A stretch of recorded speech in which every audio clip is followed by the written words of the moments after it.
Quand l'homme a franchi la distance entre la Lune et la Terre il y a une trentaine d'années, cela fit l'événement. Ce mouvement vers l'infiniment petit est peut-être moins médiatique, mais il est bien plus fondamental. Passer du mètre au milliardième de mètre, comme ici à travers de l'aluminium, est un voyage autrement plus fantastique. Voilà, nous plongeons dans le monde des nanosciences, dont la dimension est celle de l'atome. Pour comprendre une telle révolution, rien ne vaut ce bain immédiat dans l'échelle nanoscopique. Nouveaux paysages, nouvelles sensations. Ce monde caché est présent en permanence tout autour de nous, partout comme dans toutes les matières naturelles ou artificielles, inertes ou vivantes, avec à chaque fois des boules comme celle-ci, des nuages d'électrons masquant le noyau de l'atome. Comment les scientifiques ont-ils pu atteindre cette nouvelle frontière, celle de l'atome? Quels outils leur ont permis de voir cette nouvelle réalité? Quel champ apparemment infini de recherche et d'applications concrètes s'ouvre-t-il devant eux? C'est ce que nous allons vous raconter.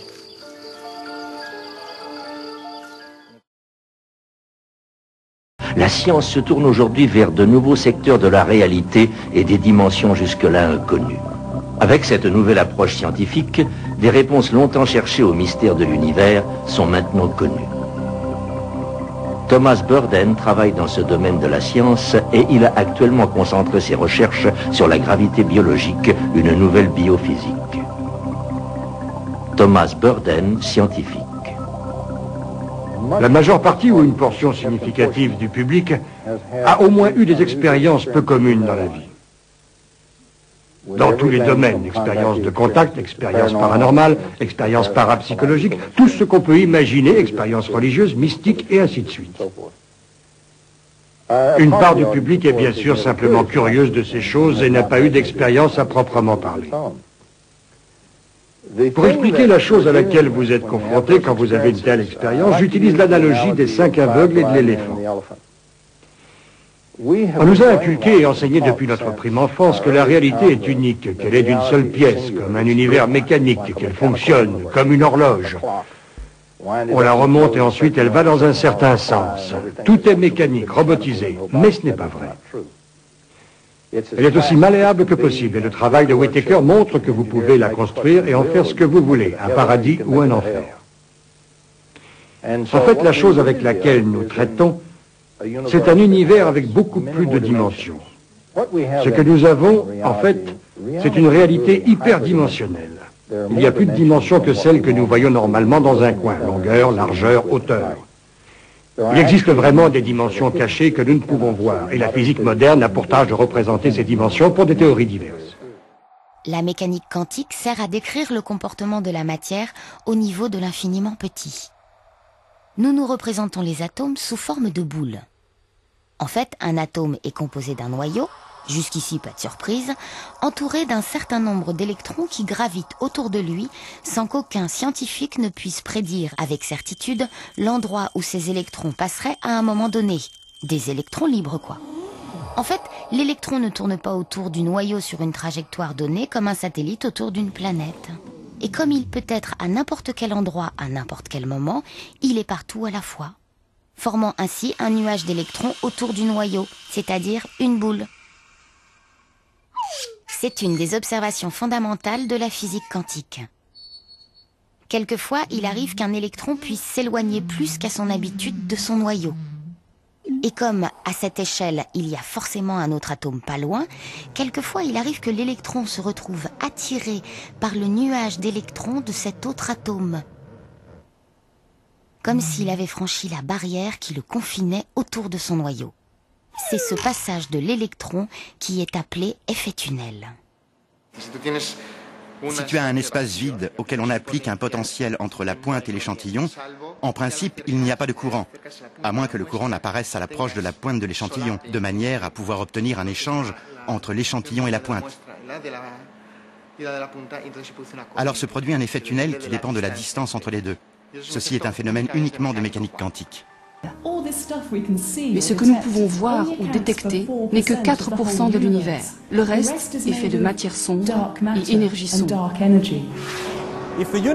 Si l'univers était rempli seulement de la matière que nous connaissons, ce que nous pouvons voir avec nos propres yeux quand nous regardons le ciel, les galaxies et les amas de galaxies ne bougeraient pas et ne tourneraient pas de la façon dont nous les observons aujourd'hui. Nous croyons qu'il y a quelque chose d'autre qui modifie leur mouvement, mais pour le moment, nous ne pouvons pas voir ou détecter de quoi il s'agit.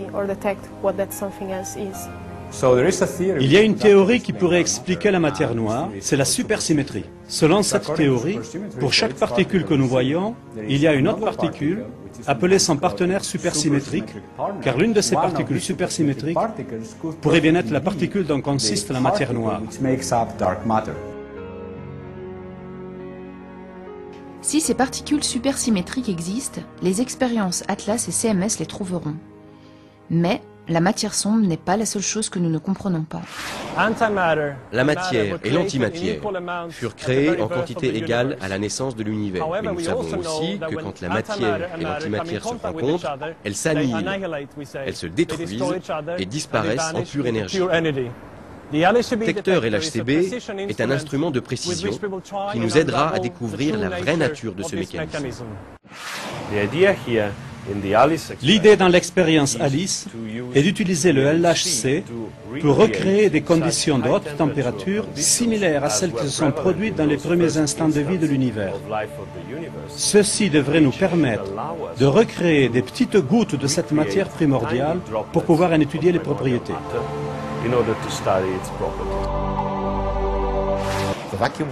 Le vide est une substance, et comme toute autre substance, on peut la faire vibrer. Et les vibrations du vide s'appellent particules de Higgs. LHC est probablement assez puissant pour prouver que la particule n'existe pas, si tel est le cas. La particule de Higgs est essentielle à la physique théorique, car elle est différente de toutes celles qu'on a découvertes jusqu'ici. Elle est responsable de la masse de toutes les autres particules. Ces deux détecteurs ont été conçus pour rechercher la particule de Higgs. Mais si on ne le voyait pas? Si tel est le cas, ce serait fantastique, car cela voudrait dire que nous n'avons rien compris. Et la meilleure situation dans la science, celle qui précède toutes les grandes révolutions, c'est quand on se rend compte qu'on n'a vraiment rien compris. Il serait possible que la réalité soit très différente par rapport à cette vue de l'univers en 3 dimensions. Et tout ça, ça serait vraiment époustouflant. Il y a une autre théorie, appelée la théorie des cordes, dont le but est d'unifier dans un seul modèle toutes ces particules que nous observons. Donc, selon la théorie des cordes, toutes les particules sont différents modes vibratoires d'un seul objet qui est une corde vibrante. L'une des conséquences surprenantes de la théorie des cordes est que l'on arrive à la conclusion qu'il doit y avoir d'autres dimensions dans l'univers.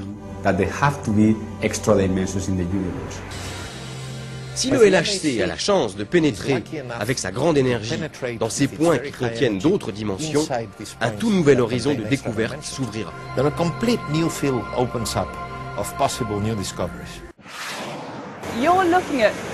Vous regardez 12 000 tonnes de métal et électronique qui ont été assemblés avec une précision de 5 microns, c'est-à-dire 5 millièmes de millimètre. Il a fallu plusieurs sociétés, des centaines d'universités et instituts de recherche, et des milliers de scientifiques et ingénieurs pour assembler ces instruments.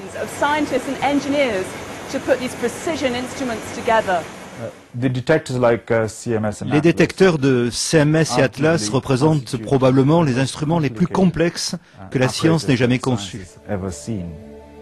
Le LHC et ses détecteurs produiront des milliards d'événements intéressants chaque mois. Mais il nous faudra la puissance de calcul de la grille pour nous dire ce que nous avons trouvé. Il pourrait y avoir une grande découverte concernant l'espace-temps ou la structure fondamentale de la réalité.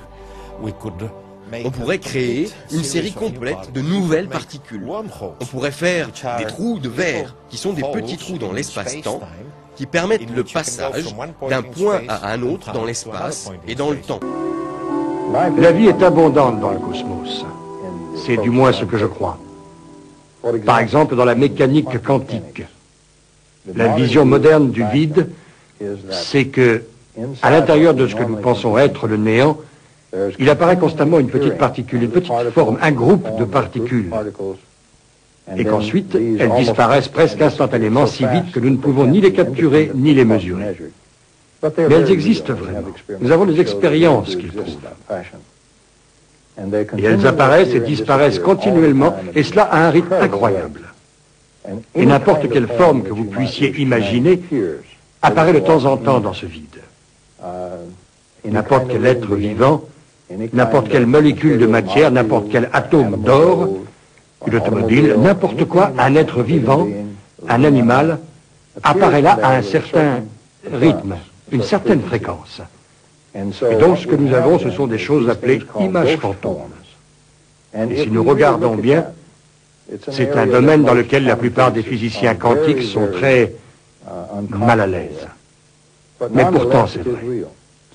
Et donc, si nous considérons cela, nous devons alors parler de densité, de réalité. Ces choses peuvent être denses dans un plan extérieur. Et quand nous disons qu'une chose est observable, réelle, physique, ce que nous voulons dire, c'est qu'elle est très dense comparée à ces images fantômes.